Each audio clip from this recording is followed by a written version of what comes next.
The best revenge is living well, and also a little bit of bloating, which is, I'm sure, what we are going to see out of Jimmy Kimmel's monologue tomorrow, because his show is back on the air. It doesn't matter what the bully Donald Trump tried to do. Our bullying, our boycott, our voices were that much louder, and so Jimmy Kimmel is back on the air. And not only is Donald Trump furious and all of MAGA, but so is Jesse Waters, who threw himself a little on-air temper tantrum after his dear leader was defeated. We're going to get into it, but before we do, if I could quickly ask you to leave a like on this video, and if you haven't already and you enjoy our channel, to hit that subscribe button, because it goes a long way in supporting our work. Now, before we get into Jesse's response to this beautiful breaking news, I want to start with Jessica Tarlov's important response when we initially saw Jimmy Kimmel removed from the air, because we need to hear a little bit of sanity coming out of the Fox propaganda outlet. Well, the media and politicians and everyone, all the editorial boards of the nation's biggest paper, including the Wall Street Journal, that wrote Mr. Kimmel's words were only moderately offensive. We want to be clear that none of this justifies the right's resort to regulatory censorship. And the premise that Democrats are more concerned about Jimmy Kimmel than they were about the tragic assassination of Charlie Kirk is completely unfounded. Democrats said all the right things that all of us felt about, that it was tragic, that violence, political violence, has no place in our society. And we were met with, this is your fault, and we are at war. There's been this move today to rewrite the story of how Jimmy Kimmel ended up being indefinitely suspended, to absolve Brendan Carr of his role in this and the government's larger role in it. But the timeline just doesn't add up. I've heard, well, read the Hollywood Reporter and read the Wall Street Journal on this. I looked through all of it, and the common denominator is that Brendan Carr said to Benny Johnson, we can do this the easy way or we can do this the hard way. And the affiliates, who were already freaking out about it for sure, decided then that they were going to pull it. And so ABC and Disney in general, Bob Iger, had no choice but to do it. There are some smart Republicans that are cautioning them to come back from this line. Ted Cruz, of all people, who's the chair of the Commerce Committee, which actually has oversight over the FCC, said what Carr said there is dangerous as hell. That's right out of a mafioso. When it's used to silence conservatives, we will regret it. We should denounce it. So I understand now we don't live in cancel culture. It's just consequence culture. And you think an eye for an eye is a good solution to everything. That's what I've seen pelted at me about this. Well, you did this, you did this, you did this, you did this. That is not a way to run a free society. And you can't just trample on the First Amendment because something tragic and horrible happened. I talked about this when we first heard the news that Donald Trump was sending his goons to pressure Bob Iger, who had a little chicken shit moment and allowed himself to fold. That the narrative that the right was presenting was that Jimmy Kimmel was removed from the air because he said something insensitive about Charlie Kirk. Now, we know that was never the case.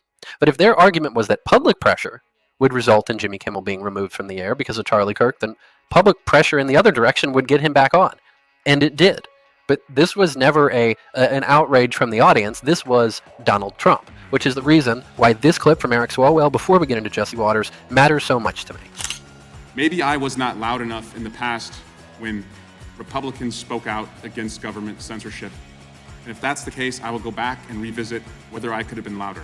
But that does not mean that today Republicans are silent just in an effort to own the libs. If you didn't like cancel culture when you thought it was happening in prior administrations, you certainly can't look at what just happened in our country and accept that that is something we should live with and we should tolerate. So I want to make it clear, there's going to be a Democratic majority in just over a year.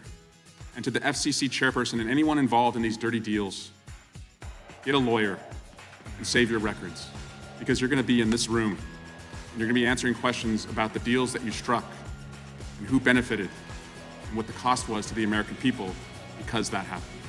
Intimidate them. Not just the executives at ABC, at Disney. Intimidate Republicans. Tell them what's coming. Govern with a vengeance. When you retake this majority, Democrats, govern with a vengeance, because it will be a rightful and justified vengeance. We want justice. We want to fix what they have broken and hold them accountable so that they know we're not fucking around any longer. And no one should know that better than the Fox propaganda outlet, legally that is, which is why Jesse Waters, in a moment of cope, said this. I understand why he is coming back. He will probably read something that the lawyers wrote for him and act trite for a second. Some of us have been there. And then he will carry on and be the exact same Jimmy Kimmel that we're used to. You think Jimmy Kimmel is going to have to read a statement? For what? Jimmy Kimmel didn't lose a $787 million lawsuit, Jesse. with Dominion voting systems because he was lying about the 2020 election. Jimmy Kimmel didn't lie. Jimmy Kimmel was removed from the air because Donald Trump's a little baby.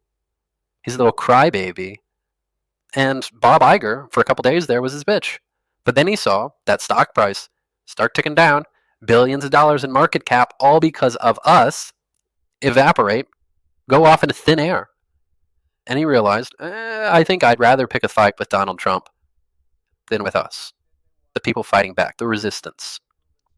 And I don't know what could be more inspiring or energizing than that, to see the power that we have to fight back against this administration, which, by the way, wants you to think that they do win all these legal battles.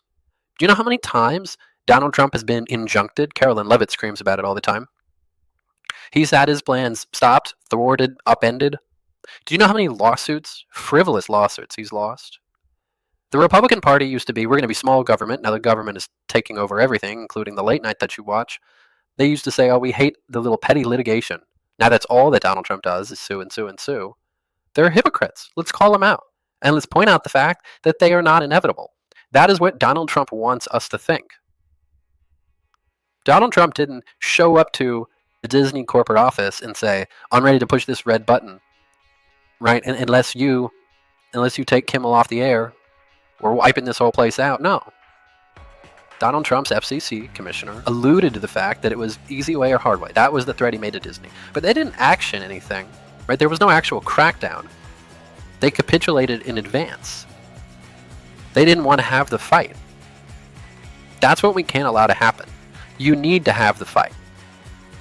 When we saw the ABC settlement with Donald Trump, it wasn't because they lost. They settled because they wanted it to be over. I think the era of over is over. I think the era of anticipatory capitulation is done for. All of the fights will be had. This guy is a loser. He lost at business. God, I wish he lost last year. He did lose 5 years ago. And quite bigly. He lost so bigly. What a big loser. But this guy loses. I know he won 2 elections. I know. And for that, our country is much, much worse. But he is, at his core, a loser. And he knows it. He knows it. So let's have all these fights. Let's go out there and battle. If he's going to keep shipping out the lawsuits, lawyer up. Fight him. Fight him like Jasmine Crockett is. Particular president has decided that he wants to shake down people as relates to the First Amendment because he has filed not 1 lawsuit, not 2 lawsuits, but he has filed numerous lawsuits. He filed a lawsuit against the New York Times. He filed one against the Wall Street Journal, against CBS, against ABC, against the Des Moines Register. He is doing all of this because he wants to quash any speech that is not appreciative or lauding him, which is pretty much anything that's factual. So let's talk a few facts about these January 6th felons that should still be incarcerated because they went through the process, but because they were doing things on his behalf, of course, he wanted to let them go. So they released more than 1,000 people who participated in the insurrection on this government, many of whom had previous criminal records, like Mr. Theodore Mendenforth, who was convicted of predatory criminal sexual assault of a child, or Mr. Peter Schwartz, who had 38 prior convictions, including one where he beat his wife by repeatedly punching her and biting her. Trump also pardoned Mr. David Daniel, who was convicted of production and possession of child pornography.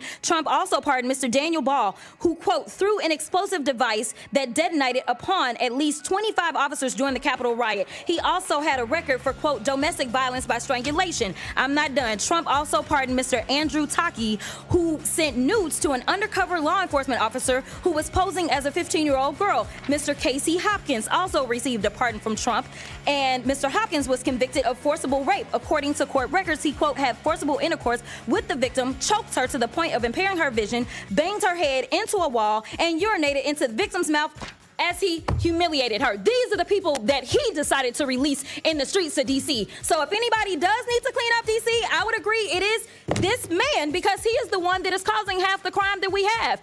Not only is he participating in the crime, but we know that he instigated the insurrection. And if I did say that I had one issue with the Biden-Harris administration, it is the fact that they did not move forward and make sure that this man was put where he should have been put. Because the last time I checked as a criminal defense attorney, and Mr. Attorney General, you may have a different experience, but I never had a defendant that had 34 convictions for felonies and did not spend 1 day in jail. Never. ever in my life. And the last time I checked, the party of law and order is the only one that decided that they would be out of order and decided to nominate someone who was not only indicted, but was actually convicted of multiple felonies. That has never happened in this country, and it is a shame that we are dealing with it now, and now he wants to tell y'all how to do your jobs. Okay. If he wants to go after your speech, you're right to call out this bullshit fascist administration. They want to say that fascist now is a slur, it's a hate crime, it's a word we can't use, it's a naughty no-no. It's not. It's these people being so damn soft. They're snowflakes. They can't hang, they can't handle it.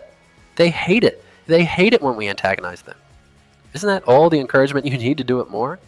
To have ketchup all over the walls of the White House? That's what I want to do. We can actually fight these people. We can win. We did today. Let's win on the big shit. Let's keep it going. Let's keep talking about it. I promise you I'm going to be on this show, and if you want to support that, as always, you can hit that subscribe button, leave a like on this video, drop a blue heart in the comments, and if you want to support the show in a different way, off of YouTube, as always, you can become a subscriber to my Substack right here, or links below. Becoming a paid or free subscriber, one of the best ways to support the show, and we'll write a lot of fun stuff about there. I think I was one of the first people to put out a Substack post saying Jimmy Kimmel was back, so breaking news, if you're in the market, you can find it there. But keep on fighting. Don't let them silence you. And until next time, I will see you soon.